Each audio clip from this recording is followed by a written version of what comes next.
So let me take you back to Henry Ford's life when he used to make cars, and he was the only one making cars. And he said you can get cars in any color as long as it is black. So there was no competition. But he realized that when others came into the same market, he realized that some of his workers were going away. And he said, what's happening when I want people to come with their hands? Why they also come with their heart and mind? Because I just need people to be on the assembly line. And that's where the entire concept of trying to get back to employees and ask them, what do you want? What will make you happy? And this entire concept of satisfying employees came into picture.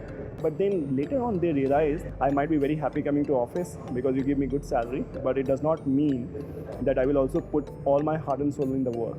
That was the problem. The realization was CEOs were telling that people are important, and it actually was a very important discovery by them, because they realized that for sustainable business growth, you can start with your good strategy till the time somebody copies that. Okay, and for you to be ahead in the game, you will require certain processes which takes you ahead of the curve from your competition.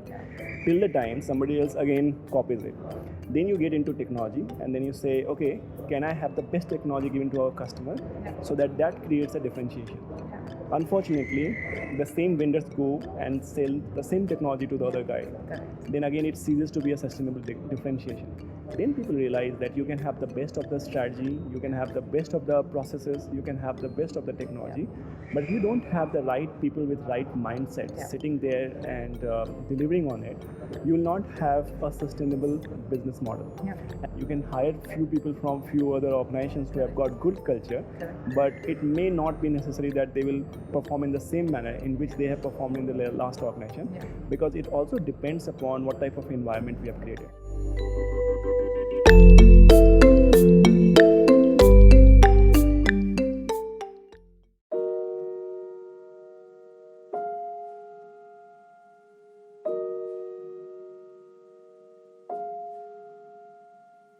It's very difficult to measure human emotions. What is engagement? It's about how positively biased you are for your organization. You really need to be very careful about the moment of truth employee goes through in the organization. It's possible to measure engagement from a scientific construct, but it's very difficult for you to sustain that for a long period of time if you don't have right mechanisms, processes, policies, and right mindset around it. So what we always encourage managers and leaders to go beyond numbers.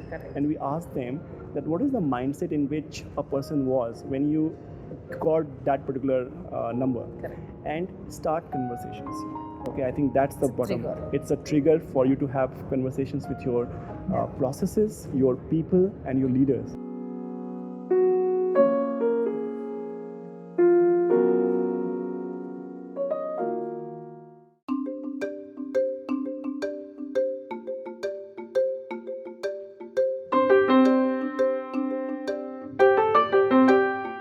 I personally, as an expert, don't need to see the numbers, engagement numbers of a particular place. I will just walk in the office, and the sheer energy of that place will tell me whether things are working well or not from an engagement perspective. Obviously, if you take care of me and I'm really glued to you as an organization, I will do everything because it's my company. And that psychological ownership is what differentiates a normal, okay employee to somebody who really wants to give his heart and soul for the company. And we have enough data to tell you that there is very strong correlations on business, be it productivity, profitability, customer satisfaction, retention, recommendation, loyalty. What is important is how you sustain it. Okay, and that's where Willis Tower Watson model on sustainable engagement comes into picture, where we say that it's not only about thinking, feeling, and behaving. It's also about enabling them so that they can deliver on what the organization wants them to deliver. Correct. And in that delivery, they should also not forget to take care of themselves, because if you put too much energy into one task, the other dimensions of your life will go for a toss.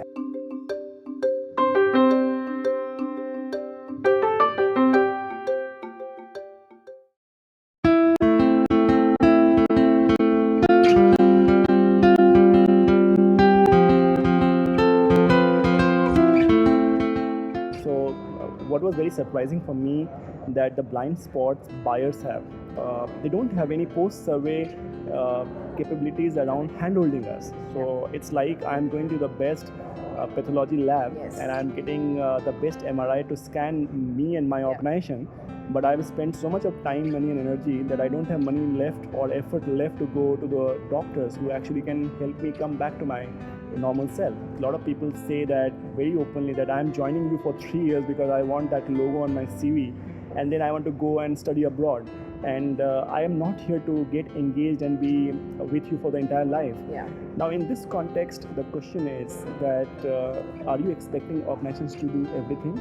Or do you also believe that there is some part for you to play? And I always feel that CEOs with legacy has always demonstrated that they really care for people.